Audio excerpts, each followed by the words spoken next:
So once a case is filed, we process the file and in order to get the information to the trustee.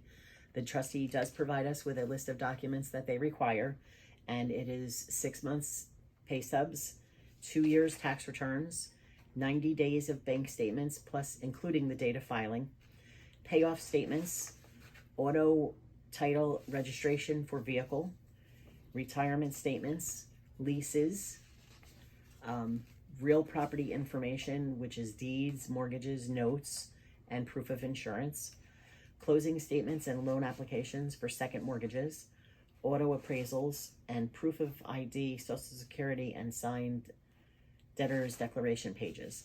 This information is needed to go over to the trustee so that the trustee can review your case, and it makes their meeting of creditors a lot easier. So we ask the client for 6 months bank statements. It usually goes a little bit further than that. We do need including the date of filing.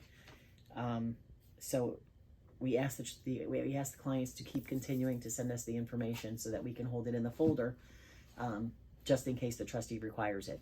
Because there is a U.S. trustee that oversees the trustee in a Chapter 7, and sometimes they ask for a year's worth of bank statements. So at least we'll have it in the folder so that we can provide it without having to get back to the client and make the client provide more information.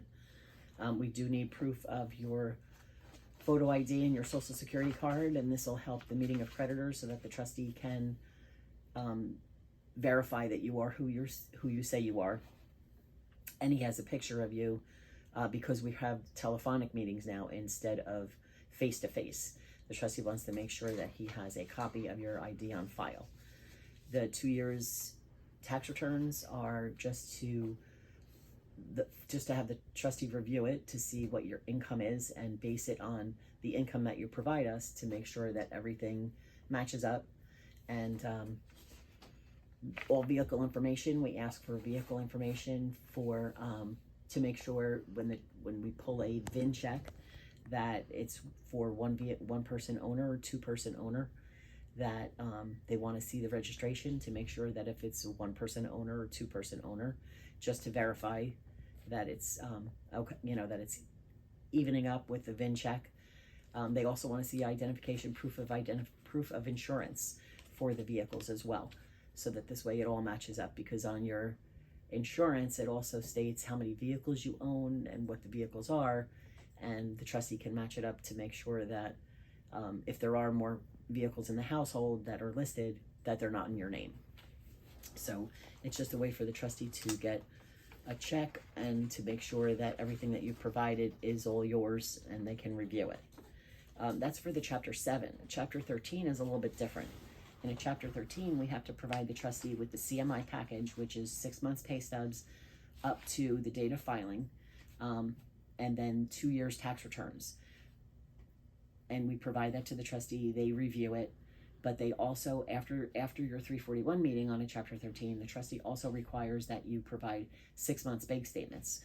So we still need that information for the Chapter 13, because they'll require it sometimes for vehicles. If we're doing a motion to value a vehicle, they want copies of the registration, they want copies of insurance, things moving forward throughout the case. So we like to gather as much information up front and have it in the file, so that this way, as we're going through the process, it's easier on the client. We don't have to keep contacting the client and say, I need this, I need this, I need this.